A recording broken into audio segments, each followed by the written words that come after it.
Hi guys, how are you? So I am doing my vlog for question number 1 on our assignment. Got a bit I want to talk about. Ultimately, when I approached this course, I was pretty skeptical. I was skeptical about the role of mobile filmmaking, well, within filmmaking. I still am slightly skeptical, but I have come to realize a few things. Ultimately, and still now, I think that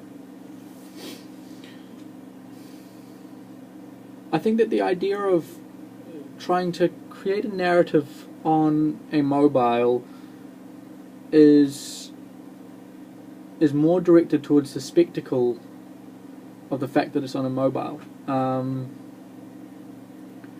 I think that ultimately filmmaking needs to be about the content. And the content that's captured on a mobile... Okay, I take that back. I guess aesthetically you can show content. And so mobiles, yeah, they have aesthetic properties that some people like, and if you use it for a reason, I think that's a justified argument for using a mobile phone. However, just simply filming something on a mobile phone for the sake of doing it, I think that in itself is a spectacle, and that isn't a justifiable reason for filming on a mobile phone. I think you need, I mean, in anything in filmmaking, you give reasons for doing something, and that back up your story or back up the content. But if you're, yeah, as I said earlier, if you're using a mobile simply for the sake of it, I don't think that's justifiable. However, I have come to realize the possibilities that mobiles do offer, and I like the idea of being able to film on spontaneity, almost like a journal that you have with you at all times. I didn't realize this before, and I think that's something I've come to realize and understand, is the idea that, for example, if you're on a train and you see something that catches your eye, might not even be a formal choice, but it's perhaps emotionally it means something to you, and so you film it. And at the end of the week, you may have a collection of images or films that mean something to you, or even that you wanted to show somebody else. I think that's quite nice. I think in that sense, yeah, mobile filmmaking, but it's more like it's not necessarily, you're not constructing something, you're simply capturing an event. And I think oh, camera fell back. I think for me, alright, there we go. I think for me, I like that aspect of it.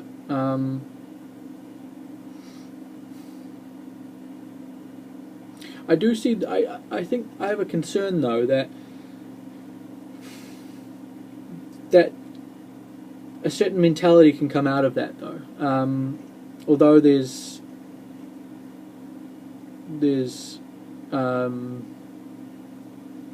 yeah, I think the concern would be that people start to rely on capturing everything that they see that's important to them. And I think that there needs to be moments where you simply experience it truly then and there, without trying to capture it for later use. Because doing that, you automatically lose that authentic connection, that once in a lifetime connection to what is happening there and then. And yes, it's fine to try capture that sometimes, but if you begin to do that always, I think that people will start to lose something that,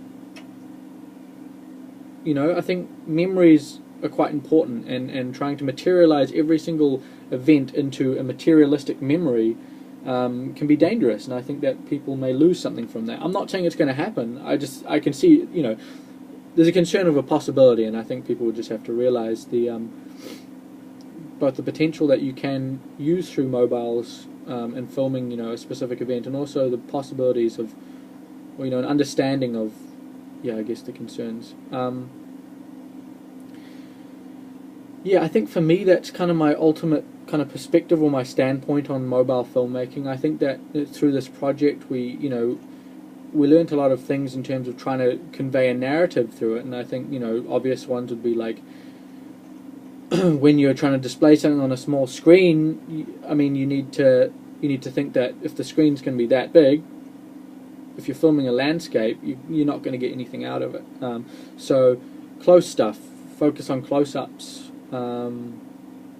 Movement, I mean, it depends what you're trying to convey, but when you're using mobiles, movement is always you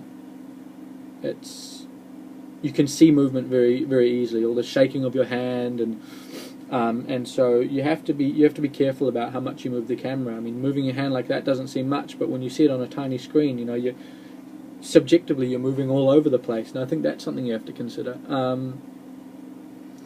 I think, as I said earlier, I still don't see a huge... I still don't... I think that mobile filmmaking within conventional narrative structures, I don't see much point. I do see some, but not much, and that's what I discussed earlier. But so I think that, if you're trying to capture something on mobiles, using conventional story structure doesn't work. I think you need to... It's more about capturing events, almost like a haiku or something like that, like a metaphoric kind of, not even a metaphoric, but I mean just trying to do a conventional three-act story structure or something like that doesn't work within the idea of mobile filmmaking. It's more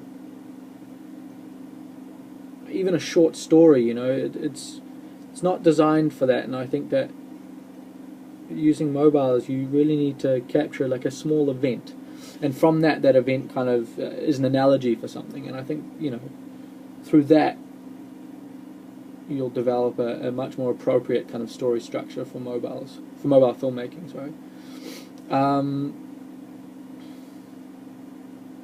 Just reading the brief here. I think, as I also talked slightly about earlier, I mean, there is the mobile aesthetic and the possibility that mobiles do offer in terms of, the accessibility of, of where you can put your camera. You can throw it up in the air, you could put it in a plastic bag and put it underwater, and you can get really close to things because, I mean, it's got this tiny little lens that focuses extremely close. I mean, I think, if I put my finger there, it's...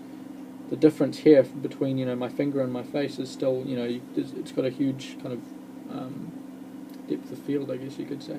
So yes, I mean in that sense it opens up a lot of possibilities of how you can use mobiles to capture something. And I mean through this project we've definitely realized some of the capabilities and also some of the, I guess, the imaginative ways you can use mobiles for filmmaking. I think we didn't explore that many, but it definitely opened up my eyes to the possibilities of what you can do.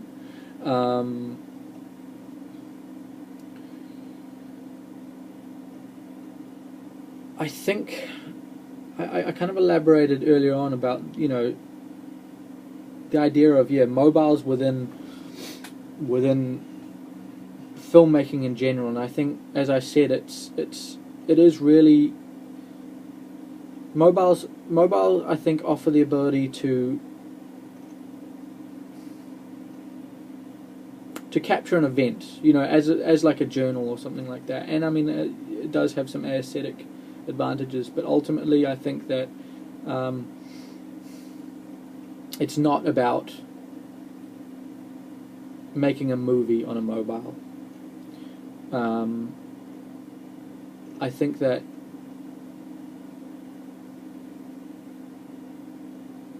drawing attention to the fact that it's on a mobile can be the only purpose for filming content, or perhaps if you're going to be capturing it for your own kind of journal purposes or stuff like that. I think for me that's kind of my ultimate realization of the potential that mobiles offer in our daily lives, and also the restrictions that it has within filmmaking. So I guess my ultimate what's the word I'm looking for? My ultimate views upon, you know, filmmaking with mobiles still remain similar, but I have expanded and found some possibilities that mobiles do offer. But I don't think it should be, you should say it's restricted to mobile films. I think it's simply whatever you have on you to film a moment. It doesn't necessarily have to be a mobile, it's just most likely going to be a mobile because you don't normally carry a camera around. Yeah, that's me.